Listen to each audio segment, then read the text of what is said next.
अभ्यास करते वेळी झोप येते. काय येते? येऊ नये म्हणून काय उपाय केले पाहिजे आपण आज या व्हिडिओमध्ये बघणार. पण ते व्हिडिओ स्टार्ट करण्या अगोदर मी एक तुम्हाला आमच्या क्लासमध्ये झालेला एक जोक सांगतो.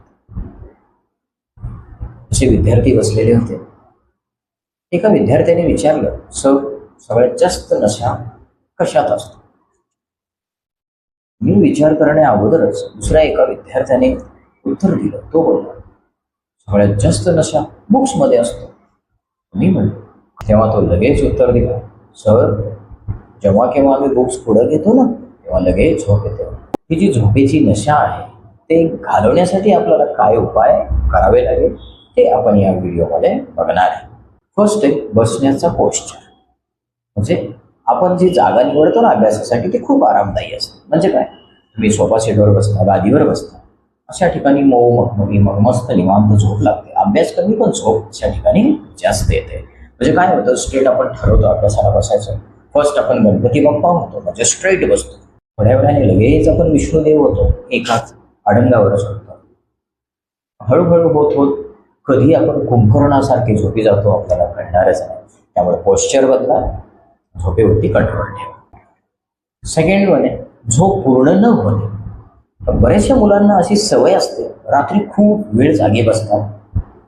मग दिवसा जेव्हा केव्हा आपण अभ्यासाला बसू तेव्हा डोळे आपोआप बंद होतात. त्यामुळे पुरेशी झोप घ्या. 6 ते 7 तास झोप आपल्या शरीरासाठी अत्यंत आवश्यक आहे. त्याच्यापेक्षा जास्त पण नका झोपू. 8 तास 9 तास बऱ्याच जणांना सवय असते, त्याच्याने सुद्धा माणूस आळशी.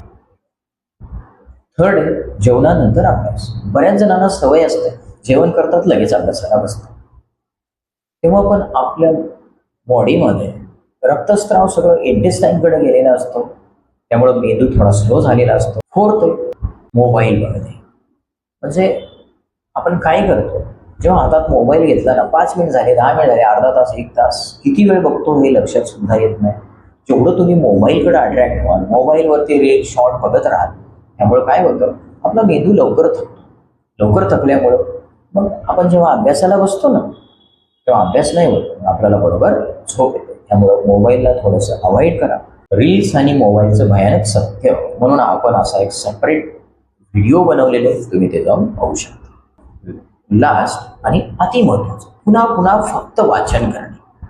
मग ते कंटाळवाणं वाटतं. आपण काय करतो, पुन्हा पुन्हा एकच क्वेश्चन परत परत परत रिडिंग करतो, त्यामुळे ते डोक्यात राहत नाही, कंटाळवाणं वाटतं, मग आपल्याला झोप येते. मग काय केलं पाहिजे, वाचण्याबरोबर लिहिणं सुद्धा खूप. जेव्हा आपण वाचन करून लिहायला लागतो ना तेव्हा आपला ब्रेन पूर्ण फोकस करतो, कॉन्सन्ट्रेट करतो आणि लिहिते वेळा आपला मेंदू जो आहे तो ऍक्टिव्हेट होतो.